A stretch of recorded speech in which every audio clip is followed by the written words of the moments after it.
আজকে আমরা suddenly plan করলাম যে মল্লিকঘাট যাব বলে। মল্লিকঘাট হচ্ছে এশিয়ার সবচেয়ে বড় ফুলের মার্কেট, যদিও কখনো এর আগে যাইনি, কিন্তু সবাই দেখেছি সকালে যায়, কিন্তু আমরা যখন গেছিলাম তখন প্রায় রাত হয়ে গেছিলো। কিন্তু জায়গাটা খুবই সুন্দর, কিন্তু তেমনই খুবই নোংরা জায়গাটা, পরিষ্কার নয়, কিন্তু ভীষণই সুন্দর আর ভীষণই ভালো, অনেক ভালো সুন্দর প্লেস, ফটো ভিডিও করার জন্য একদম বেস্ট প্লেস।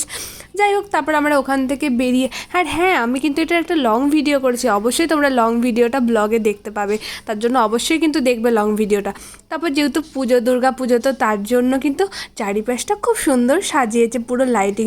দুর্গা পুজোর মধ্যে কিন্তু একটা আলাদাই ব্যাপার আছে বলো, যে 1 বছর ওয়েট করার পর যখন পুজো মানে ফাইনালি পুজোটা আছে, কিন্তু অনেক তাড়াতাড়িই চলে যায়। পুজো আসবে আসবে ব্যাপারটাই যেন ভালো লাগে, কিন্তু এসে চলে গেলে সেটা অনেকটাই মন খারাপ হয়ে যায়, আবার 1 বছরের জন্য ওয়েট। যাই হোক, আমাদের কিন্তু আজ ফুলের মার্কেটে যে ভীষণই ভালো লাগলো, ভীষণ ভালো একটা এক্সপিরিয়েন্স। তোমরাও যেও। দেখা হচ্ছে নেক্সট শর্টস।